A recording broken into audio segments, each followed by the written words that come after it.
buenos días, buenas tardes, buenas noches, dependiendo de la hora a la que estéis viendo. El día de hoy voy a exponer el tema, o bueno, voy a defender el ensayo que escribí sobre el sistema automático de temperatura para un semiconductor láser mediante control PID difuso autoadaptativo. Como pueden ver en pantalla, pues está mi nombre completo, soy Gerardo Andrés Camacho Guerrero, está mi correo de contacto, mi código estudiantil, pertenezco a la Universidad Industrial de Santander y está la fecha en la que estoy realizando esta grabación.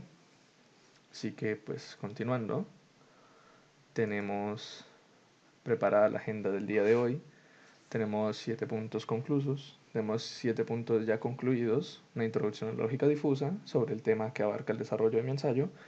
Tenemos una contextualización del problema, un planteamiento de la solución, un desarrollo, un rendimiento, conclusiones y por último preguntas hechas por estudiantes compañeros míos en mi grupo de trabajo sobre el ensayo que escribí.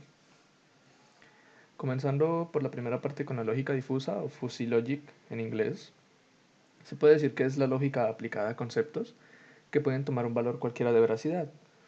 Pueden estar dentro de un conjunto de valores que oscilan entre los extremos de la verdad absoluta y la falsedad total.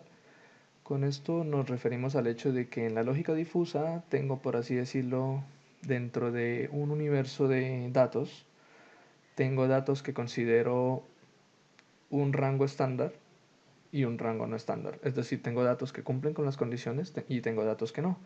Pero entre los rangos que cumplen con las condiciones y los rangos que no, hay rangos que se aproximan a cumplir. Más adelante explicaré qué sucede con ellos. Más adelante podemos ver en la gráfica que tenemos lo que se conoce como una función de pertenencia, las funciones difusas.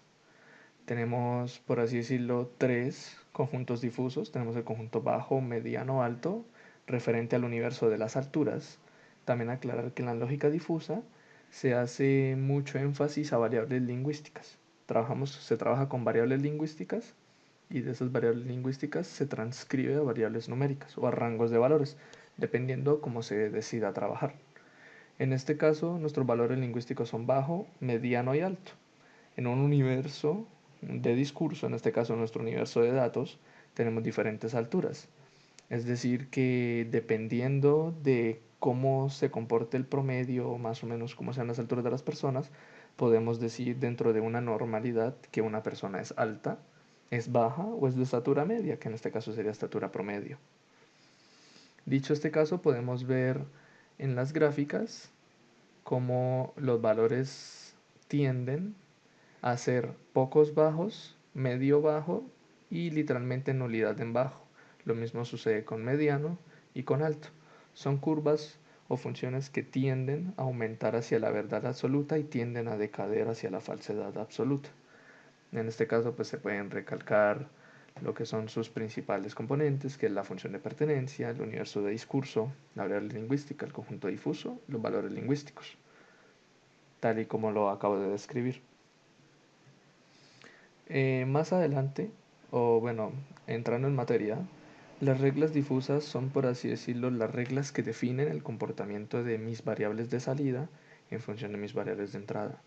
Es decir, dependiendo qué necesite yo a la salida, o dependiendo de qué comportamiento tengan las variables de entrada, yo puedo definir cómo cambiar mi salida. En este caso, pues tenemos el hecho de que son aquellas que rigen el comportamiento de las variables de salida en función de la lógica difusa, que ya lo expliqué. Permiten contextualizar cómo debe responder el controlador aplicado al caso de control. Pueden variar el ritmo de respuesta a un sistema, cosa que también expliqué, y definen qué tan eficaz puede llegar a ser un proceso, dependiendo de su tiempo de respuesta natural. Esto se puede aplicar al hecho de que si mi razonador difuso, que es el operador que se encarga de realizar la lógica difusa, es más lento que mi sistema, no tendría sentido aplicar lógica difusa. Yo necesito poder analizar antes de que se presente un cambio y poder emitir una respuesta antes de que llegue el siguiente cambio. O por lo menos intentar hacerlo lo más continuo que se pueda. Viéndolo de esta manera, tenemos las reglas difusas, tenemos variables de entrada. En este caso es un ejemplo didáctico. Tenemos que nuestras variables de entrada es la temporada, la percepción y la competencia. Y la regla activada. La regla activada es como un clasificador que sencillamente pues, se encarga de dar un número a cada uno de los posibles participantes, por ejemplo. En este caso tenemos que la temporada es alta, la percepción es regular, la competencia es media, es decir que mi variable de salida debe incrementar un poco. Con esto quiero concluir que las reglas difusas son tablas que, como bien lo expliqué, dependiendo del comportamiento de las diferentes entradas, obtengo un comportamiento específico a la salida. Y ese comportamiento puede ser en una o en múltiples variables. Sin embargo, para cada una de mis variables, por lo general, por orden, es mejor definir siempre una tabla de comportamiento. Llegando ya a la contextualización del problema, sabemos que a lo largo de mi ensayo que voy a defender, se desea controlar la temperatura que posee un semiconductor láser, el cual se encuentra expuesto a condiciones ambientales desconocidas. Un breve paréntesis para explicar que los semiconductores láser son, por así decirlo, diodos que, dichamente expreso, están fabricados de semiconductores, los cuales mediante una corriente eléctrica que reciben en la entrada emiten una salida en una longitud de onda dada. Es decir, estos semiconductores reciben corriente y emiten un láser, emiten una señal de láser en una frecuencia, una longitud de onda ya conocida. Eh, Llevando un poco más a la contextualización del problema, los controladores PID por lo general están diseñados para variables estáticas, es decir, se diseña bajo un margen de robustez. Las constantes K sub P, K sub I, K sub D, las constantes de proporcionalidad, derivación e integración, no son variables, es decir, son estáticas. Debido a que el láser es un sistema físico y está hecho de semiconductores, es muy sensible a la temperatura. Es decir, que si nosotros buscamos longitudes de onda muy precisas, que ya de por sí lo son, en el orden de los nanómetros, por ejemplo, los micrómetros, vamos a necesitar controladores demasiado precisos que me permitan estabilizar la longitud de onda en esos márgenes. Sin embargo, hay un problema. La longitud de onda del láser también se ve afectada por la temperatura que el mismo presenta. Entonces, se requiere que el semiconductor esté a una temperatura estable para que emita una longitud de onda estable sin variaciones. De allí el hecho de que sea tan complicado controlar esa temperatura. Y de ahí también parte el hecho de que un PID estático se tienda a convertir en un sistema inestable, debido a que al variar la temperatura del semiconductor, por así decirlo, el sistema cambia porque el semiconductor se comporta de manera diferente. De cambiar, puede salirse de los márgenes de robustez para los que está diseñado de esas variables y puede llegar a tener inestabilidad. El láser muy sensible a los cambios de temperatura, que es lo que acabo de decir. Y tenemos en este caso, gracias al autor del ensayo, nos facilita un diagrama de bloques explicando el funcionamiento del sistema. En este caso tenemos LED, que es el diodo láser, laser diode, un sensor de temperatura, un amplificador, un controlador y una refrigeración, que es con lo que vamos a mantener por así decirlo, la temperatura estable. Sin embargo, a nosotros solo nos interesa el margen del controlador. Esa será nuestra zona de confort. En este caso, nuestra representación matemática del sistema en el dominio de la frecuencia vendría dada por esta forma. Para plantear la solución, debido a las limitaciones del controlador PID, no podemos, por así decirlo, plantear un desarrollo con este tipo de sistemas estáticos, debido a que nuestro sistema es variable. Por así decirlo, sus polos también lo son, debido a que el sistema se comporta de una manera diferente. Entonces, para este caso se hace uso de la lógica difusa, añadiendo como solución un razonador difuso, el cual se encarga de controlar sus variables en función de qué tan alta, media o baja se encuentra la temperatura, tal y como expliqué con la lógica difusa, en función de qué tan variable o qué tan alta, baja o media se comporten mis entradas, yo voy a obtener una respuesta en la salida, totalmente diferente en cualquiera de los casos, lo cual me permite, por así decirlo, crear un controlador inteligente que se adapte, que en este caso es lo que se explica, un controlador con lógica difusa adaptativo. Y por consiguiente se necesita trabajar bajo un set point, que en este caso nuestro set point es la temperatura a la cual se consigue la mayor estabilidad en las normativas de trabajo del diodo láser, que esa es una temperatura que no la ofrece el fabricante. Un breve modelo del sistema en función del bloques, perdón. En nuestro caso, para la lógica difusa, solo nos interesa el error respecto al set point y la razón de cambio con la que cambia ese error. La razón de cambio de ese error, perdón. Es decir, qué tanto cambia esa, por así decirlo, la temperatura de un momento a otro. Eso también influye en el hecho de cómo tenemos que tomar respuestas. Por ejemplo, si decae, si está decayendo muy rápido, si está aumentando muy rápido, tenemos que saber cómo responder. Ahora, desarrollando la solución, tenemos por primer punto, se desarrollará una serie de pasos. El primer punto será determinar el parámetro de ajuste para un rendimiento máximo, un set point. Es decir, que nosotros, pues a la hora de trabajar este tipo de diseños, se tiene que tener por claro un set point, es decir, un punto en el que mi sistema trabaje de la manera más estable. Yo no puedo mantener un sistema bajo set points que no lo son, o sea, set points no óptimos, porque puedo dañar o bien el diodo láser o mi sistema de control simplemente no sería el mejor para el caso dado. Para la temperatura y las constantes del controlador P y D, K sub P, K sub D, K sub I. Abriendo un paréntesis, estas constantes de controlador se definen, por así decirlo, en rangos. Para un dominio básico o un dominio difuso, que más adelante les voy a explicar, se deben especificar qué rangos toma mi variable, es decir, hasta qué valor mínimo puedo llegar y hasta qué valor máximo puedo llegar. No puedo salirme de esos rangos debido a que o bien puedo dañar el controlador o bien el razonador difuso puede llegar a tener o llegar a requerir mucho más potencia de cómputo, porque eso también es una implicación. El razonador difuso implica más consumo de potencia, pero ofrece muchas prestaciones para lo que realmente sería diseñar un sistema con una robustez aún mayor. Dicho esto, nuestro siguiente paso es identificar los rangos de temperatura. Debemos indicar cuál es la temperatura mínima permitida y cuál es la temperatura máxima permitida, las cuales puede trabajar mi sistema. No puedo, por así decirlo, tener desajustes de error y razones de cambio extremadamente grandes o extremadamente pequeñas, ya que eso sería, por así decirlo, someter el sistema a temperatura, a un margen de trabajo muy extremo y prácticamente significaría el daño o la pérdida del equipo. En este caso, basados en la señal de error y su razón de cambio, tenemos error negativa o positivamente alto, bajo o medio. Recuerda que el error es una diferencia, puede tener valores positivos como negativos. Y lo mismo con su razón de cambio. Puede tener valores negativos como positivos, siendo muy altos o bajos o medios. En este caso, definir los límites mínimo y máximo que pueden adquirir las constantes del controlador, que esos son parámetros de diseño que se obtienen a través de la experiencia. Los parámetros de diseño en el dominio básico son parámetros que se eligen en función del desempeño que se desea obtener.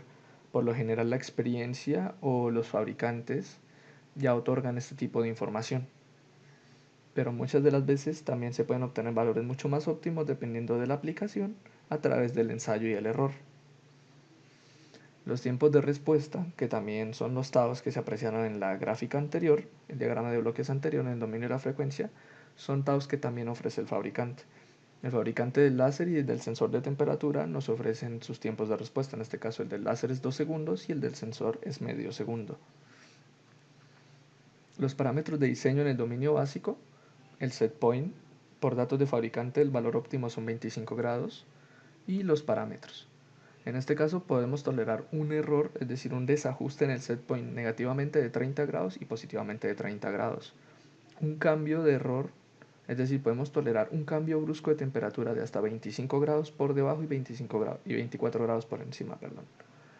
Tenemos los rangos en los que puede variar nuestras constantes del controlador PID, que en este caso para la constante de proporcionalidad es entre menos 0,3 y 0,3, la constante derivativa entre menos 3 y 3 y la constante de integración entre menos 0,06 y 0,06.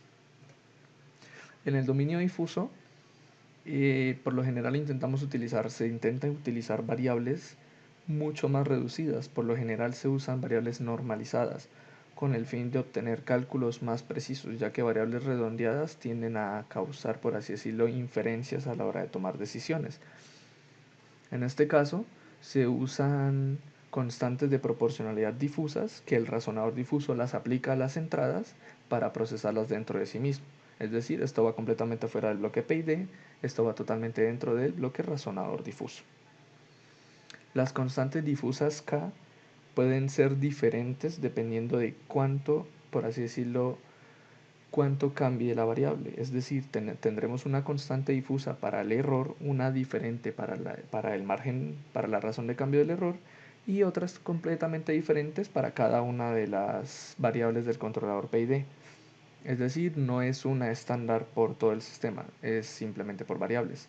Y por lo general están definidas por defecto por el valor medio entre la diferencia de los límites para las variables de entrada y por lo general 1 para los casos de los rangos de las constantes. Los parámetros de diseño experimentales, que fueron parámetros de diseño ya optimizados, o sea, se tomaron base de esta norma y se llevaron a práctica y se optimizaron mucho mejor, permitieron determinar los parámetros mostrados y permitieron determinar qué constantes eran más óptimas. Recordar que esa constante se multiplica por cada uno de los valores del dominio básico. Se presentan las reglas difusas para cada uno de las constantes, para cada uno de los comportamientos. Aclarar que están en el idioma inglés. Eso quiere decir que NB, NM y NS significa normalmente bajo, normalmente medio y normalmente pequeño. ZO es 0, PS, PM y PB es positivamente pequeño, positivamente medio y positivamente grande. Y dependiendo al cruce, es decir, en la columna izquierda tenemos el error y en la columna derecha tenemos la variación de error. Es decir, que por ejemplo, en el caso del controlador, de controlar caso P, si el error es normalmente grande y el cambio de error es normalmente grande, caso P debe hacerse positivamente grande. Esto es, por así decirlo, las reglas que dominan o que ejercen el comportamiento sobre cada una de las variables de salida, que en este caso son las entradas de las constantes de controlador PID. En función de cómo se comporte la temperatura y el cambio de la misma, yo voy a decirle a mi controlador, oye, aumenta más rápido y a un valor más grande. O bien puedo decirle, oye, disminuye estas constantes, pero aumenta estas. Puedo obtener variables que varíen en función de cómo se comporta el sistema. Es decir, se adapta a lo que el sistema esté experimentando en ese momento, a dicha situación. Dicho todo esto, se comprueba un rendimiento de la solución, es decir, se lleva a pruebas de simulación en la plataforma de MATLAB y se comprueba la curva de respuesta del sistema utilizando PID versus la curva de sistemas que no utilizan PID. En este caso se usa un sistema de lógica difusa autoadaptativo contra un sistema que no es PID, pues un sistema PD, por ejemplo. Se puede ver que tiene un overshoot muy grande, pero el sistema autoadaptativo es muy suavizado y llega prácticamente a su margen de ganancia estable en un tiempo demasiado rápido, prácticamente 4 segundos, sin experimentar picos ni overshoots que pueden ser dañinos para el semiconductor o para el sistema como tal. También tenemos la curva de tendencia de error, que parte en el 100% para un tiempo cero y se estabiliza en los mismos 4 segundos para un error casi que completamente nulo. Ahora, comparando los PID con los PIDs de lógica adaptativa, se realizaron pruebas de simulación en donde bajo los set points dados y una temperatura ambiente, es decir, en tiempo cero parte en esa temperatura el semiconductor, se determinaron unas constantes de controlador PID estándares y se determinaron las constantes de proporcionalidad, es decir, las K anteriores para el controlador PID en lógica difusa. Y los resultados obtenidos fueron los siguientes. Puede que el overshoot sea levemente despreciable, pero también cabe recalcar que estos láseres son muy sensibles. Es decir, leves variaciones de, por así decirlo, de temperatura, puede ser medio grado o un grado, pueden causar grandes cambios en la longitud de onda dependiendo del modelo. Hay láseres que perfectamente pueden variar hasta en el orden de centenas en su longitud de onda solamente por la variación de un grado de temperatura. Así que mantener esa temperatura estable y evitar sobrepicos es algo muy importante a la hora de utilizar estos instrumentos. Demostrando así que que el controlador PID bajo lógica difusa autoadaptativa se comporta óptimamente para lo que se busca. Por último, concluir lo que ya se ha dicho a lo largo de la exposición, que la lógica difusa permite recrear respuestas a problemas cuya capacidad de análisis analiza las características de una red neuronal, es decir, una red neuronal emite respuestas en función de un comportamiento. La lógica difusa hace algo parecido sin necesidad de requerir a tanto poder de cómputo. La lógica difusa permite convertir los controladores estáticos en controladores inteligentes, es decir, los permite convertirlos en controladores que se puedan adaptar a las situaciones que se le presenta al sistema, más no obligar que el sistema cumpla bajo un margen de robustez y que si se sale de ese margen se haga inestable, lo mantiene por así decirlo siempre estable. Y también recalcar que implementar esta lógica necesita mucho menos recursos de cómputo que utilizar una red neuronal. Por último, la sección de preguntas, las que realizaron mis compañeros. Mi compañero Junior, Raúl Sánchez, me pregunta en qué consisten las reglas difusas. Pues para tu fortuna, Junior, le acabo de responder a lo largo de esta exposición. Son reglas que definen el comportamiento de las variables de salida en función del comportamiento de las variables de entrada, resumidamente. Lady Carolina Viasus pregunta, ¿cómo está definido el gradiente de error? En esta exposición no hago mención de gradiente de error, pero en el ensayo sí. El gradiente de error es sencillamente el pico máximo de variación que puede llegar a presentar la variable, por así decirlo, a controlar, que en nuestro caso es la temperatura. Es decir, nuestro gradiente de error máximo puede ser o menos 30 en el caso negativo o 30 en el caso positivo. Entonces se define bajo parámetros de diseño que pueda soportar el semiconductor. El semiconductor puede soportar una temperatura estable y un cambio brusco de temperatura. Es decir, yo no lo puedo aumentar de una temperatura a otra de golpe porque puedo dañarlo. Pero tampoco puedo sostenerlo en una temperatura que no esté, para la que no esté diseñado. Mi compañero Davinson Duan pregunta, ¿el set point de la temperatura del semiconductor qué rango de variabilidad tiene? Por lo general el set point es un punto de trabajo óptimo, el más estable por así decirlo, o el que mejor respuesta presenta. 25 grados para el caso de este semiconductor es el valor más óptimo, pero es un valor que por así decirlo da el fabricante. Para otros puede ser 40 grados, o 20 grados, o 15 grados. El set point de temperatura es algo que se determina mediante parámetros de construcción, más no parámetros de implementación, si lo que se busca es un comportamiento estable, y es un valor que ya el fabricante nos ofrece. Por último, las referencias de donde se tomaron pues toda la documentación e imágenes, que no son de mi autoría, son de autoría que encontré en internet, así que agradezco mucho por esos fondos de información. Y por último, agradecerles por la atención prestada y que tengan muy buen día.